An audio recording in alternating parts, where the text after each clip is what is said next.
¿Es realmente sostenible el sistema de pensiones?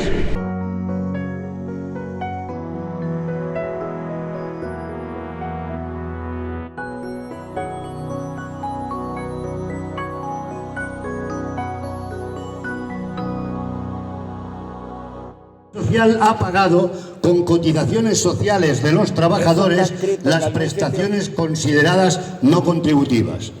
La Seguridad Social acumula más de 30 años en los que ha estado pagando con cotizaciones sociales de los trabajadores prestaciones consideradas no contributivas como sanidad entre 1989 y 1998, el complemento de mínimo de las pensiones hasta el año 2014, las bonificaciones de cuotas para apoyar la creación de empleo y las ayudas por nacimiento de hijos, entre otras. Ahora, el ministro José Luis Escrivá ha puesto cifras a este lastre y en un informe remitido a los diputados del Pacto de Toledo viene a asumir que desde 1989 se han gastado más de 90.000 millones provenientes de cotizaciones sociales para financiar políticas no contributivas, dentro de la legalidad, en todo caso. Además, calcula que en estos años el Estado se ha quedado corto en cerca de 50.000 millones de euros en sus transferencias a la Seguridad Social para financiar prestaciones contributivas. Las cantidades más abultadas de cotizaciones sociales que en los últimos años se han destinado a pagar gastos que tenían que haber sido cubiertos con impuestos, o sea, lo que se denomina gastos impropios de la Seguridad Social, ascienden entre todas esas cantidades a 140.000 millones, como hemos dicho antes. Esos gastos asumidos por la Seguridad Social y en los últimos 30 años para financiar esas prestaciones que, como reiteramos, debían haber sido cubiertas con impuestos dentro de los presupuestos generales del Estado. Las cifras que figuran en el informe sobre la acción protectora de la Seguridad Social y la financiación del Estado también se puede leer de otra manera. De esos 140.000 millones serían suficientes para poner a cero la deuda de la Seguridad Social contraída por el Estado desde 1999, que asciende a 106.000 millones. Y aún quedarían más de 30.000 millones para nutrir la hucha de las pensiones, con la que atender algunas de las futuras dificultades que se auguran para el sistema.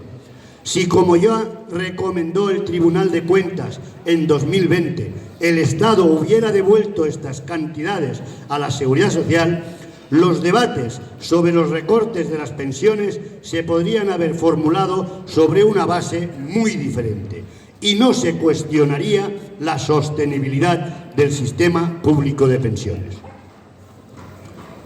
Para comprender el alcance de esta cifra de 140.000 millones, basta apuntar que daría para pagar más de un año de pensiones de jubilación en España, casi 16 mensualidades. Además, hay que señalar que esta cantidad ya no irá a más, pues el Gobierno ya ha culminado el llamado proceso de separación de fuentes y financiación, y en el año 2023 las cotizaciones solo van a pagar pensiones contributivas. Las prestaciones no contributivas ya se pagan con transferencias del Estado provenientes de la recaudación de impuestos. Pero la insuficiencia de los últimos años ha dejado un lastre de deuda con el Estado a la Seguridad Social de 106.100 millones, que a diciembre del 2022 subía esa cantidad y que va camino de convertirse en perpetua, pues cada vez que se acerca el momento de pagarla, el Gobierno de turno aprueba un nuevo aplazamiento de 10 años que no genera intereses, o sea, un préstamo sin interés. Primer informe del Gobierno. Este informe del Ministerio Escrivá es el primero en el que el Gobierno realiza una aproximación sobre el importe de estos gastos impropios que explican buena parte de la debilidad financiera a la que se tiene que enfrentar el sistema público de pensiones. El ejercicio nace de una obligación que el propio Escrivá asumió en la Ley de Reforma de Pensiones de 28 de diciembre del año 2021, que decía: en el plazo máximo de un mes desde la aprobación de esta ley, el Gobierno encargará la elaboración de un informe de auditoría relativo a los ingresos provenientes de cotizaciones sociales y a los gastos de naturaleza contributiva y no contributiva de la Seguridad Social, para el periodo entre 1967 y 2019. Decía eso en una disposición adicional incluida en aquella ley.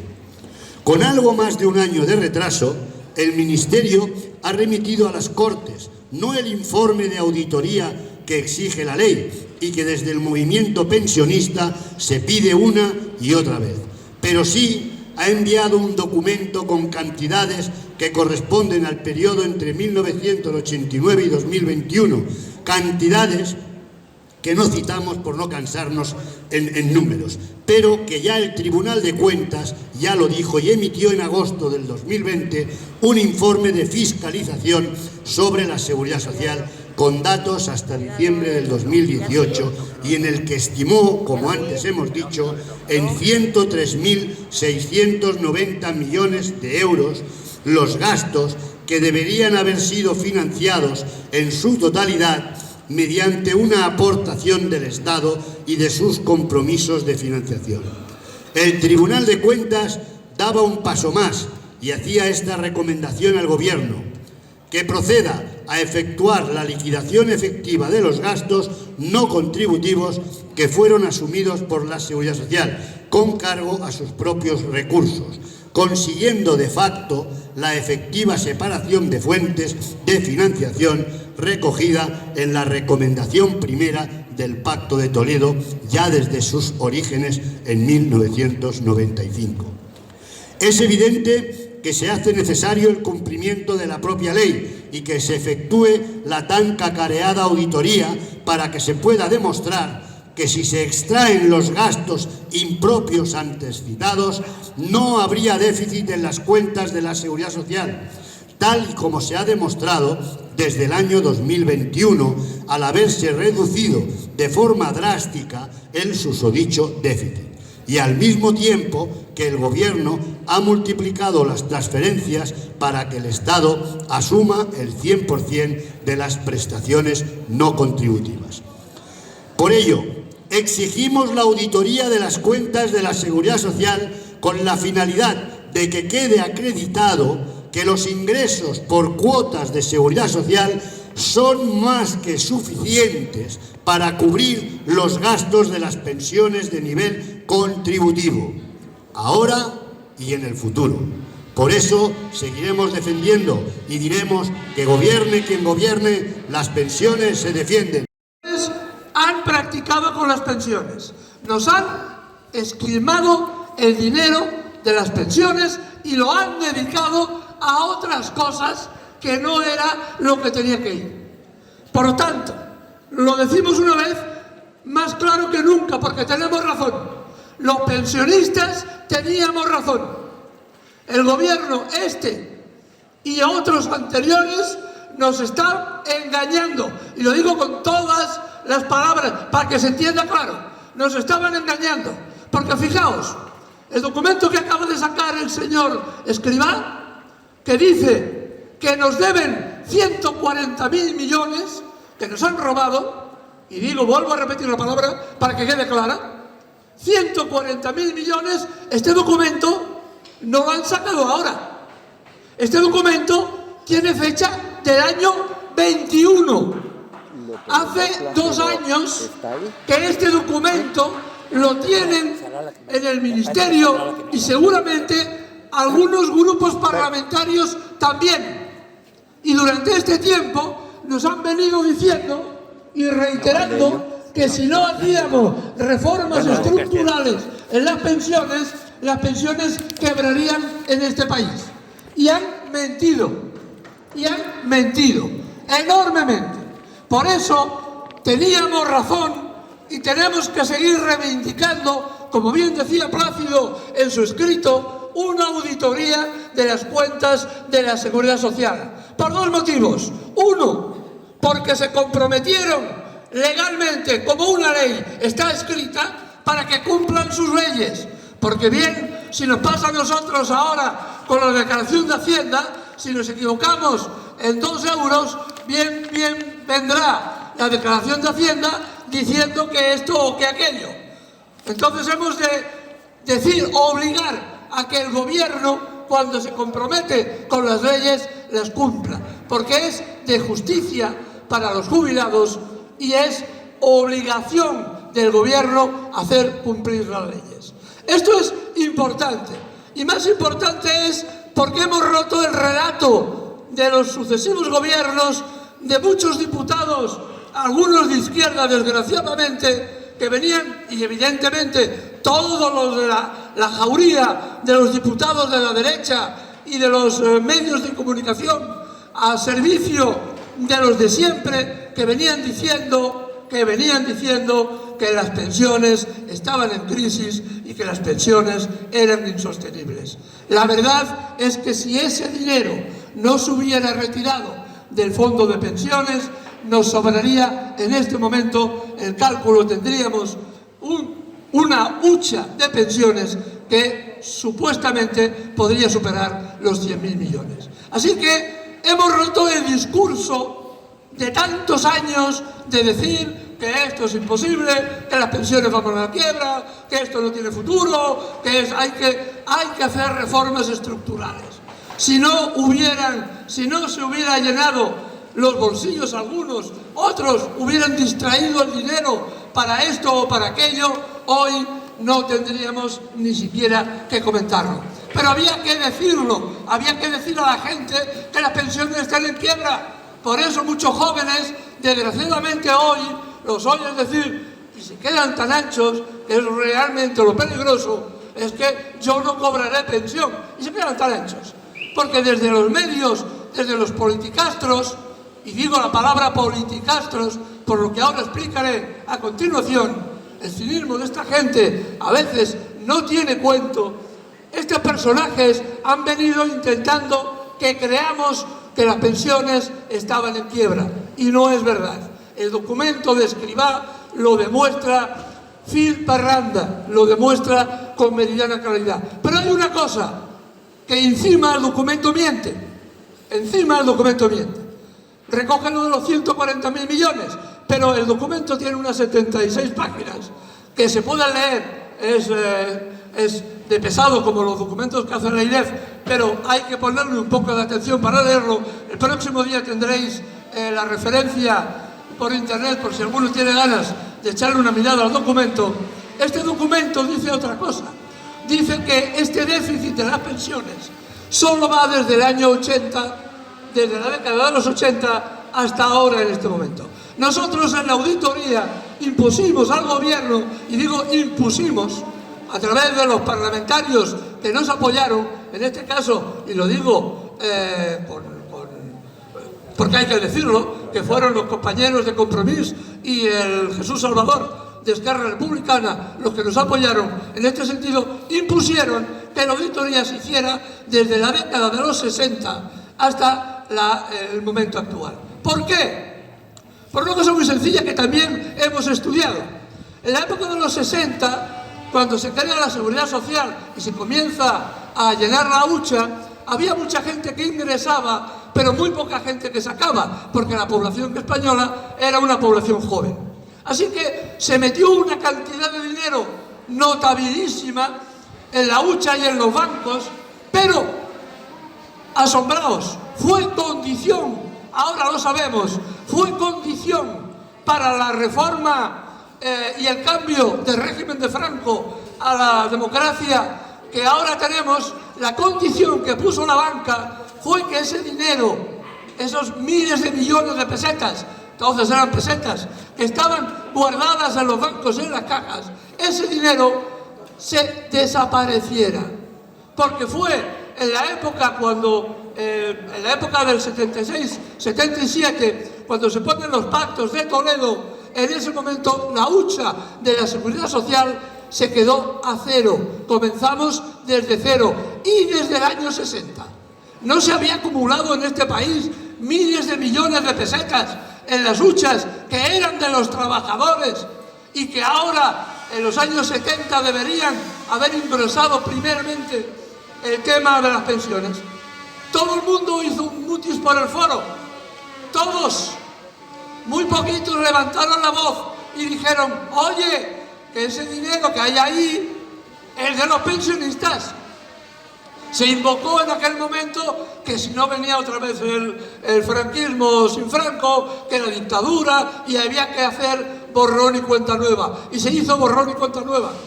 Y desde ese momento, desde el final de la transición, la hucha de las pensiones se puso a cero. Ese dinero había desaparecido. Y una última reflexión más que demuestra el cinismo de esta gente, de algunos, afortunadamente no todos, de los que están en el poder y sus aledaños, pero muchos sí, desgraciadamente. El otro día salía una noticia.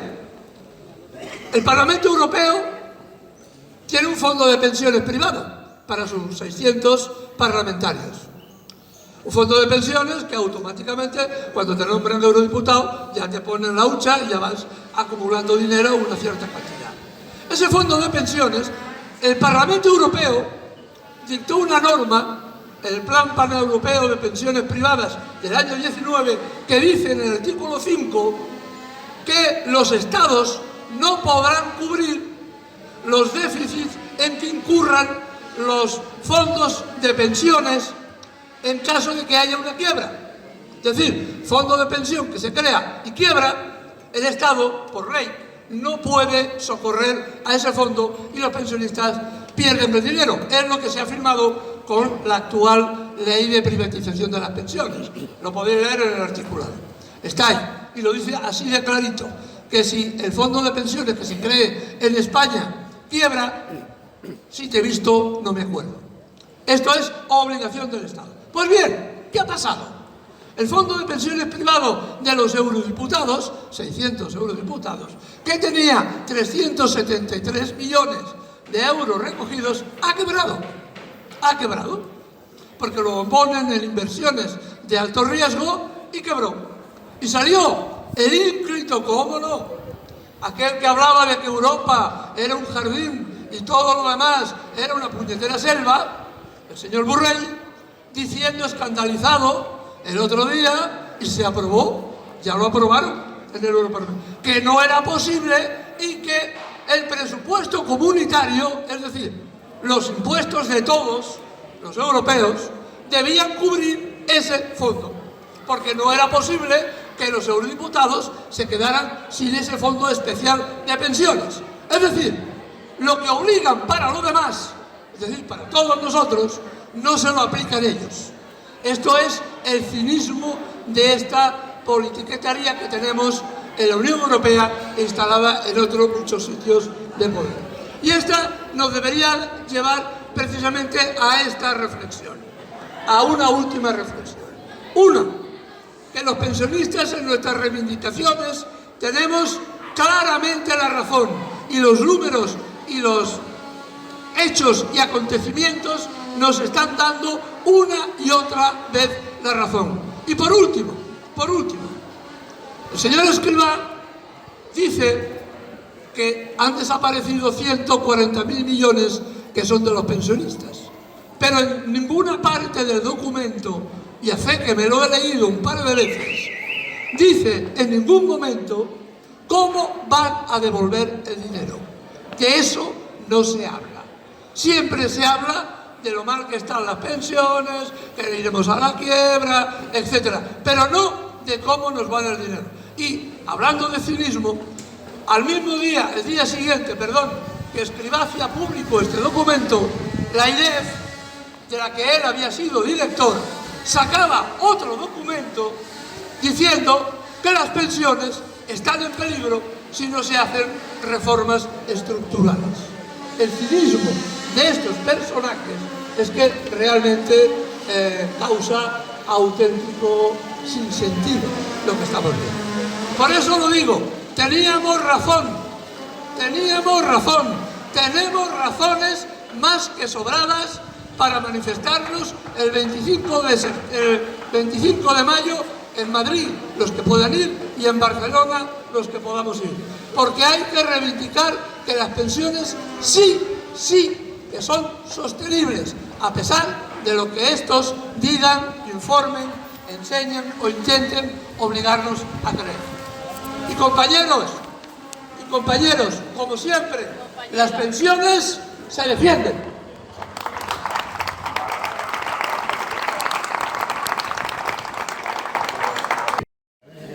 Buenos días, compañeros y compañeras. Es que el Pedro tiene un defecto, ¿sabéis? Que dice la verdad.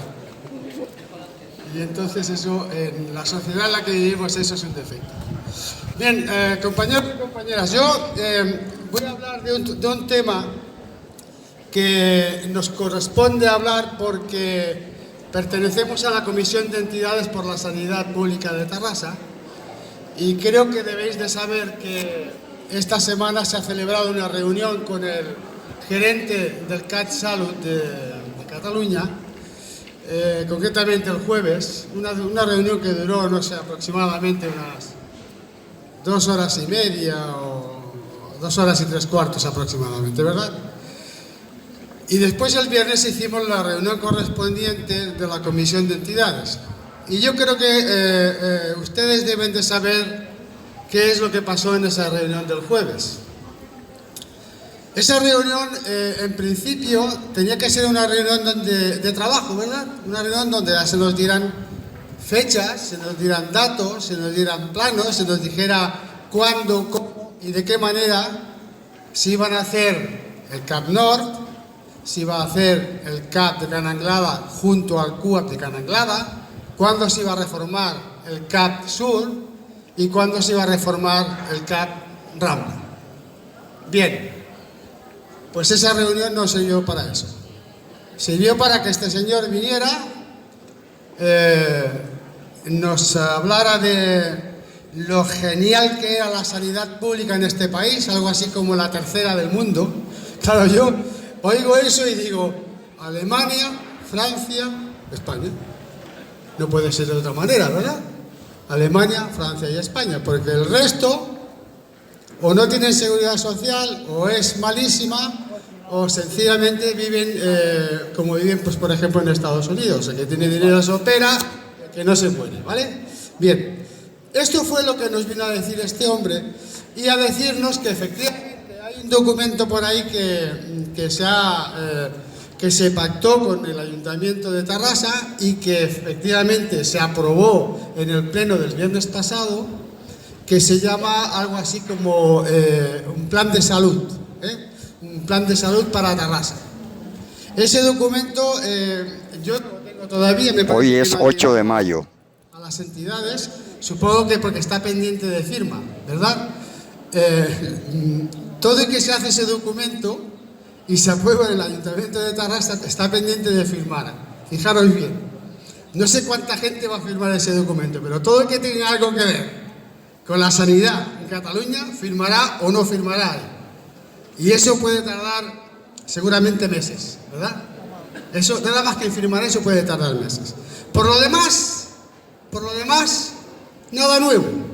Eso sí, nos cortaba constantemente este señor, no sé de qué le sirve ser gerente de una entidad como esa, cuando es incapaz de mantener una reunión con diferentes personas y cortarlas constantemente con cosas que además son mentiras.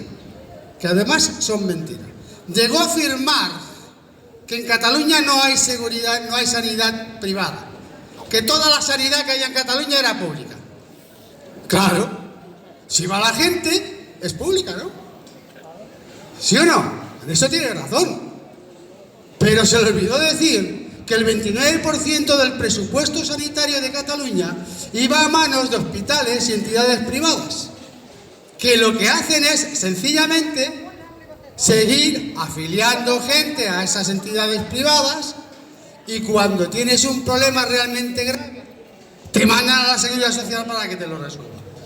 Hasta el punto de que, y no me lo negó, se paga aproximadamente 10 veces más de lo que generan.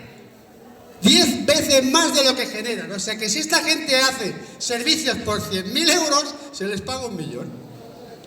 O sea, ¿habrá algo más rentable? ¿Hay algo más rentable que eso? Continuando con el tema, surgió el asunto del CAP Norte, ¿no? El CAP Norte. El CAP Norte, pues esto ya estaba hecho, esto ya se iba a hacer, esto no sé qué, no sé cuánto, y le dijimos, todos los compañeros que hayamos allí de la comisión, cada uno en temas diferentes, fuimos capaces de ponerlo en la picota, y lo pusimos en la picota. Le dijimos, ¿cómo es posible que hablen ustedes con esas propiedades sobre el CAP Norte, que es lo primero que tienen que hacer? Y todavía no han pasado al Ayuntamiento de Tarrasa los metros cuadrados que necesitan para que sea recalificado el terreno, para que se licite el terreno. Y me decían que no, que eso no era verdad, que se lo había inventado Juan Tarrasa. Digo, sí. A ver, el técnico que viene del CAT Salud, un chico joven que venía con él, dice, bueno, sí, nos faltan unos cuantos metros de la última planta que todavía tenemos que saber cómo se coloca y tal, y hasta que eso no esté acabado técnicamente no se puede presentar el informe al departamento que toca de Tarrasa para que licite el terreno. ¿Vale? Muy bien. Eso es lo que ya se debería de hacer. Lo que se debería de hacer ya. No nos garantiza que los presupuestos generales de Cataluña para el año 2024 eso participe. No nos lo garantiza en ningún sitio. No hay ningún documento que garantice, a excepción de la buena voluntad que se reflejará en ese documento que se ha pactado con el Ayuntamiento, que el otro CAP de Cananglada y el CUAP se haga. No nos garantice que se reforme el CAP Sur. No nos garantice que se reforme el CAP Rambla. Sin embargo, tiene la desvergüenza este señor de decirme a mí, que soy un catastrofista y que veo todo como si fuera el holocausto. Digo, mire señor, usted con 170.000 euros que cobra al año ve todo de color de rosa. Aquí hay gente en Tarrasa, trabajadores, entre 20, 30, 40.000 trabajadores que difícilmente llegan a fin de mes. Hay más de 12.000 personas en Tarrasa que están viviendo en la miseria absoluta. Hay gente en Tarrasa que están siendo mal atendidos, que los atiende una enfermera, que los atiende una ATS, porque no hay médicos, porque ustedes han sido incapaces de mantener aquí a los médicos y enfermeras que se han ido a trabajar a Alemania y a Inglaterra. Tienen ustedes tirados por Europa 300.000 profesionales y nos están diciendo ahora que no tenemos profesionales para cubrir los puestos necesarios en esas entidades. O sea, catastrofista no. Lo que no estoy dispuesto a aguantar es que a un sinvergüenza que cree que porque es el gerente tiene derecho a venir a decirnos a nosotros que es que nosotros las cosas las vemos muy... que esto va bien, que la sanidad es genial y que todo es fantástico. Es más, le dijimos, mire usted, lo único bueno que hay en la sanidad pública son los médicos y las enfermeras, que están haciendo horas extras sin cobrarlas. Están haciendo horas extras sin cobrarlas. Tenemos un servicio deficiente porque vosotros, desde la administración, no habéis hecho lo que tenéis que hacer para pagar debidamente a esos trabajadores. Tenemos un servicio deficiente porque queréis que la sanidad pública rompa, queréis que la sanidad pública quiebre para demostrar o intentar demostrar que lo que funciona son las entidades privadas. Y eso mismo está ocurriendo con todas las cosas públicas, absolutamente con todo. Ocurre con la educación, ocurre con el tema de las pensiones. O sea, mira por dónde nos han hecho tragar los planes privados de empresa para que la gente aporte dinero a unos planes de pensiones que no tienen nada que ver con las pensiones públicas. Sin embargo, tragamos. Y esas generaciones que tendrán que cobrar de ese dinero, cuando vean que no estén, ¿qué pasará? Alguien les dirá que los pensionistas actuales somos los que nos hemos comido el dinero de las pensiones. Y yo voy a añadir algo más a lo que se ha dicho aquí de los 140.000 millones. Miren, los 140.000 millones han salido ahora, y no han salido por casualidad ahora, porque es verdad que el documento estaba firmado para septiembre aproximadamente de 2021. No ha salido por casualidad eso. Hace tiempo que a ellos les gustaría que se hiciera una auditoría de aquellas de andar por casa, ¿no? De aquellas de, bueno, más o menos, creemos que posiblemente, y que además lo haga la AIREF. O sea, esa entidad que depende de las entidades financieras y que depende de los grandes monopolios de inversores extranjeros. Esa es la que quiere que hagan la auditoría, esa camufladilla de las cuentas de la ciudad. Y nosotros decimos que a pesar de que no nos parece que sea totalmente limpia, es el Tribunal de Cuentas, que depende del Parlamento Español, el que debe de hacer la auditoría de las cuentas de la Seguridad Social, y desde el año en el que se inició el camino de la sanidad pública en este país. Porque es necesario saber hasta dónde ha ido, hasta el último euro de ese dinero que los trabajadores han ido aportando ahí. Y vamos a seguir hablando de esto, porque fijaros bien, se han aprobado estos años, hablo de esto cercano, por decir algo, el ingreso mínimo vital con todo el tema este de la COVID, ¿verdad? Bien, bien.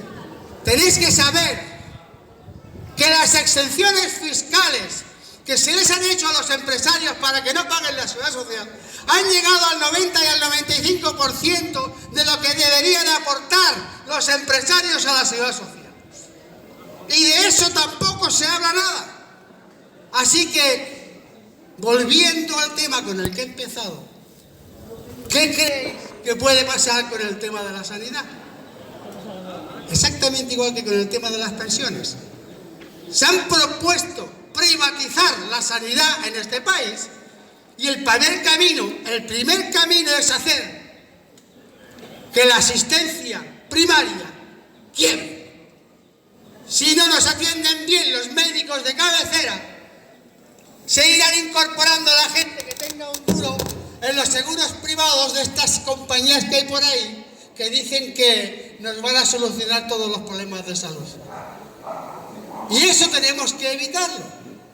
Y yo, para acabar, quiero deciros que el viernes tuvimos una reunión. Teníamos previsto hacer una manifestación el día 25, además votada en la Comisión de Entidades, el día 25 de mayo, aquí en Tarrasa.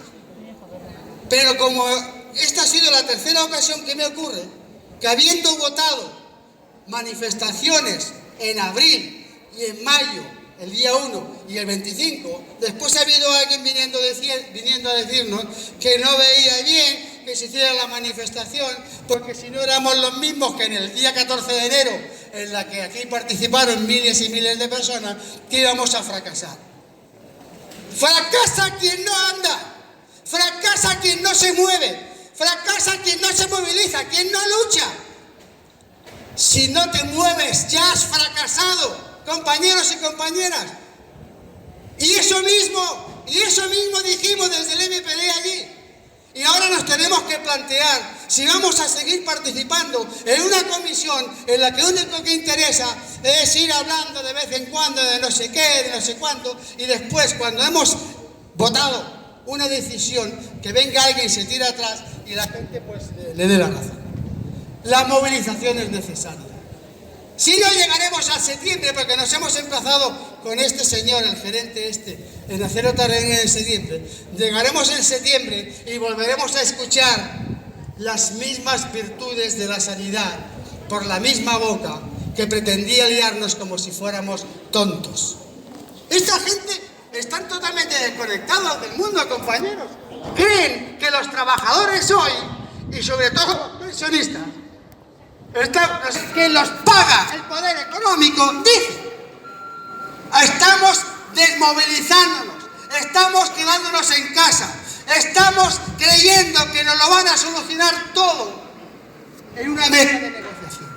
Y no hay mesa de negociación de la que salgan resultados positivos si no hay movilización en la calle de cientos, de miles, de millones de trabajadores que estén exigiendo que sus derechos se respeten.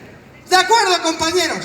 Así que nosotros acabaremos de decidir qué hacemos con el tema de la Comisión de Entidades. Y que quede claro, queremos que haya unidad y queremos que se hagan cosas. Pero no estamos dispuestos a estar asentadicos en una mesa hablando y hablando y hablando, cuando lo que hay que hacer es estar en la calle, con la gente. ¿De acuerdo? Compañeros y compañeras, gobierne quien gobierne, las pensiones, la educación, la sanidad, todo lo público se defiende. Adelante.